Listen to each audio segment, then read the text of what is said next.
hoy veremos un problema que corresponde a la materia de cálculo integral. El problema dice lo siguiente. Desde un globo que se encuentra en reposo a 1600 pies del suelo, se deja caer un objeto. Expresar su altura sobre el suelo como una función del tiempo t. ¿Cuánto tiempo tarda ese objeto en llegar al suelo? Para iniciar este problema, quiero que recordemos ciertos detalles sobre la derivada y sobre la antiderivada. Si nosotros tenemos una función que nos relaciona la posición de un objeto con respecto al tiempo y nosotros derivamos esa función, entonces obtendremos una nueva función que ahora nos relaciona la velocidad a la que iba cambiando la posición del objeto con respecto al tiempo. Si nuevamente derivamos esa función, es decir, si obtuviéramos la segunda derivada, ahora obtendríamos una función que nos relaciona la velocidad a la que iba cambiando la velocidad del objeto con respecto al tiempo, que a esto se le conoce de una mejor manera como aceleración. Entonces, si nosotros partimos de posición, queremos velocidad, derivamos. Si queremos aceleración, derivamos una vez más. Pero en el caso contrario, en el caso en que nosotros tuviéramos aceleración y quisiéramos encontrar velocidad y después posición, entonces tendríamos que acudir a la antiderivada, es decir, tendríamos que encontrar la antiderivada de la función de la aceleración para encontrar la velocidad. Y la antiderivada se encuentra mediante un proceso llamado integración.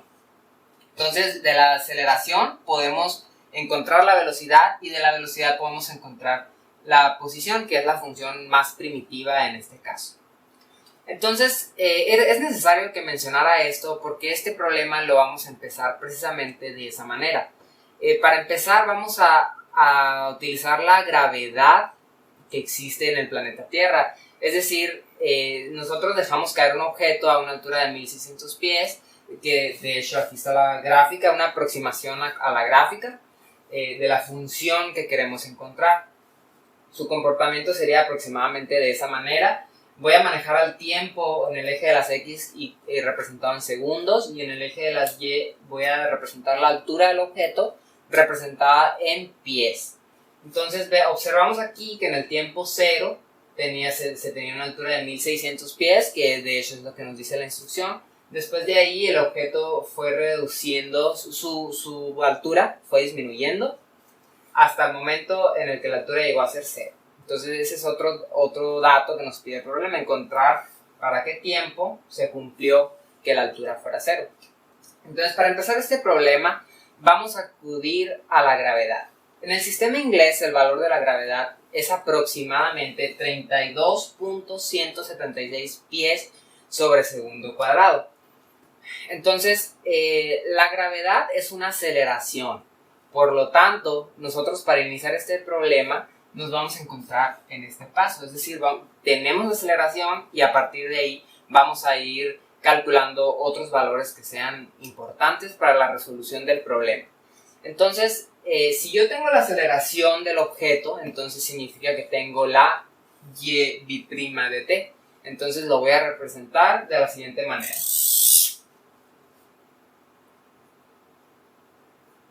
Y' de t es igual a menos 32.176. El signo negativo lo he colocado ahí porque estamos indicando una disminución. Es decir, el objeto siempre va de arriba hacia abajo. Es decir, su altura empieza de un valor grande y empieza a disminuir. Entonces, eso significa que los términos que vamos a manejar son negativos. Por eso es que he colocado ese signo negativo ahí a la aceleración. Entonces, si nosotros ya sabemos la aceleración del objeto, tenemos la y', podemos encontrar la velocidad. Es decir, que la integral de y' de t va a ser y' de t. Y esto se escribe de la siguiente manera. Y' de t, que significa la velocidad del objeto, va a ser igual a la integral de y' de t diferencial de t. Y como ya sabemos cuánto vale nuestra y' de t, entonces simplemente ponemos que esto es igual a la integral de lo que vale, que es menos 32.176 dt.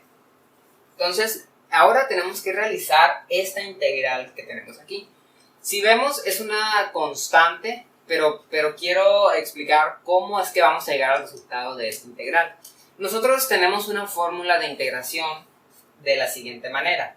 La integral de a, donde a es una constante, multiplicado por t a la n, donde n también es una constante, va a ser el valor del exponente. Diferencial de t es igual a multiplicado por t a la n, n más 1 entre n más 1 más c. Es decir, si ustedes observan, la constante se queda igual, se queda aquí, y se multiplica por t elevado a la n más 1 sobre n más 1. Entonces vamos a aplicar eso mismo aquí, pero entonces la pregunta aquí podría surgir que aquí visiblemente no tenemos una t. Entonces, ¿cómo aplicaríamos esta fórmula de integración a esta situación? Entonces, para realizar este procedimiento se puede deducir lo siguiente. Si nosotros tenemos menos 32.176 solamente, esto se podría escribir de la siguiente manera. La integral de menos 32.176 por t a la 0 diferencial de t.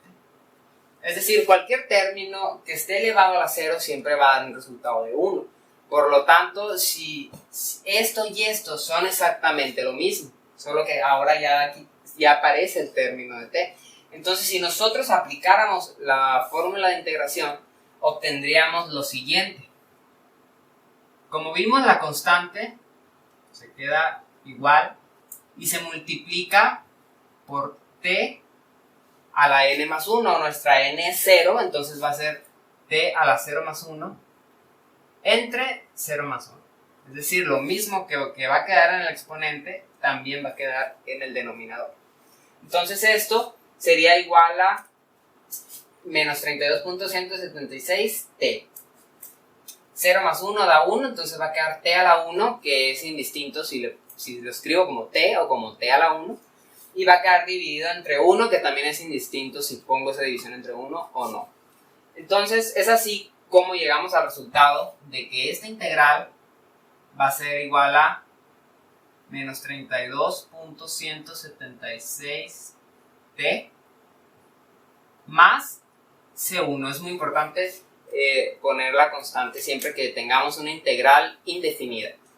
En este caso yo le voy a llamar C1 porque más adelante vamos a realizar otro proceso de integración y vamos a obtener otra constante distinta. Entonces, para no confundir la constante nueva con esta que acabamos de obtener, es por eso que estoy poniendo un subíndice. Esta va a ser mi C1. Entonces, ahora continuamos con la resolución del ejercicio. Después de que realizamos una integral, como mencioné, obtenemos una constante. Después de eso tenemos que inmediatamente observar la instrucción para ver qué condiciones iniciales tenemos. En este caso, si nosotros reflexionamos, la y' de t es la velocidad, y si vamos a la instrucción vemos claramente que el objeto partía del reposo, es decir, el objeto estaba en reposo en el momento en el que fue lanzado. Esto significa que no tenía una velocidad inicial, y esto significa a su vez que cuando el tiempo era 0, la velocidad también era 0. Entonces, esa condición inicial se puede escribir de la siguiente manera. Y' de 0 es igual a 0. Es decir, cuando t valía 0, nuestra y de t también valía 0. Entonces, si nosotros sustituimos esta condición inicial con nuestra y' de t que acabamos de obtener, nos quedaría de la siguiente manera.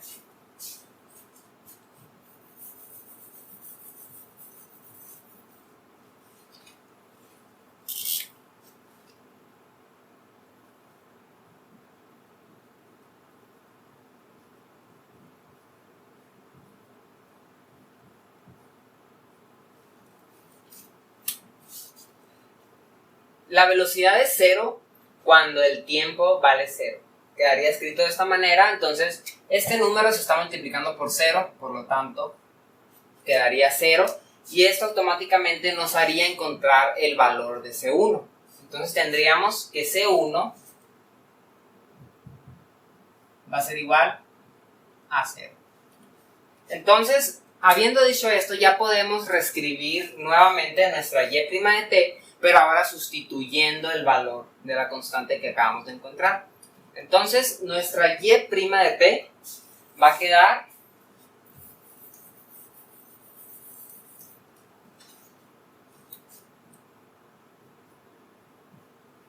y' de t es igual a menos 32.176t más 0, que es el valor de la constante que obtuvimos. Entonces, como simplemente es un 0, pues no lo voy a escribir sumando. Simplemente quedaría así nuestra función de la velocidad. Entonces, ya teníamos una función de la aceleración del objeto, después integramos y pasamos a obtener una función de la velocidad del objeto, que es esta. Entonces ahora si integramos esta función, vamos a obtener ahora sí la función que relaciona la posición del objeto con respecto al tiempo, que es lo que estamos buscando. Entonces nos quedaría que y de t es igual a la integral de menos 32.176t diferencial de t. Y esto, como vemos, aplicando la fórmula de integración, la constante se va a quedar igual multiplicando a la t. La t tiene un exponente de 1, entonces va a ser t a la 1 más 1, que sería 2, entre 2. Entonces el resultado de la integral sería menos 32.176 t cuadrada sobre 2 más C2. Esta va a ser mi constante número 2. Entonces, ya que tenemos nuestra función y de t, igual tenemos todavía pendientes calcular el valor de la constante. Entonces, nuevamente observamos la instrucción y vemos si tenemos una condición inicial que nos permita encontrar este valor de la constante. Entonces, si bien vemos que el objeto fue lanzado desde una altura de 1600 pies, eso significa que cuando el tiempo era 0, entonces la altura era 1600, y esto se puede escribir de la siguiente manera: y de 0 es igual a 1600. Entonces esa es la condición inicial que vamos a utilizar. Entonces nos va a quedar de la siguiente manera: 1600 es igual a menos 32.176 por 0 al cuadrado sobre 2 más C2. Entonces, este 0 al fin y al cabo va a estar multiplicando a esto, entonces todo ese término se va a eliminar y nos va a quedar que C2 es igual a 1600. Entonces, nuestra función de la posición con respecto al tiempo va a ser esta, más 1600. Entonces aquí todavía puedo realizar una simplificación, puedo dividir el menos 32.176 entre 2, ya para que quede más simplificado, y entonces todo esto nos quedaría de la siguiente manera.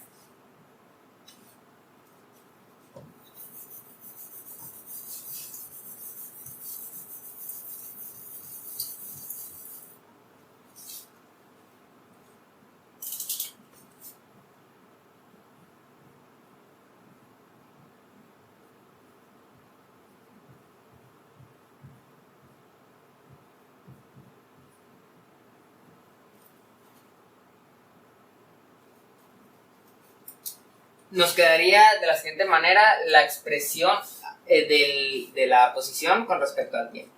Como ya encontramos el valor de C2 y concluimos que era 1600, entonces Le pongo aquí el 1600 en vez del C2 y con esto ya tenemos la respuesta, una de las respuestas al problema. La siguiente pregunta que nos hace el problema consiste en determinar en qué tiempo el objeto llegó al suelo. Entonces para ello ya va a ser muy fácil porque ya tenemos una función que nos relaciona la altura con respecto al tiempo. Entonces si queremos saber para qué valor de t nuestra y de t vale 0, simplemente lo escribimos de la siguiente manera. 0 es igual a menos 16.088 t cuadrada más 1600. Entonces vamos a despejar t de aquí y nos va a quedar que t va a ser igual a la raíz cuadrada de menos 1600 sobre menos 16.088. Y es importante representar la raíz cuadrada tanto en su parte positiva como negativa. Entonces esta operación nos daría un resultado de más o menos 9.97. Es decir, un 9.97 positivo y uno negativo. Pero como en este problema estamos hablando de tiempo y no podemos tener un tiempo negativo, entonces tomaremos la parte positiva. Entonces, finalmente nuestra respuesta nos va a quedar que t va a ser igual a 9.97 segundos. Esa sería nuestra segunda respuesta. Entonces ya simplemente podemos venir a la gráfica e indicar aquí que el tiempo en el que se alcanzó la altura 0 era de 9.97 segundos. Y con esto hemos concluido el ejercicio.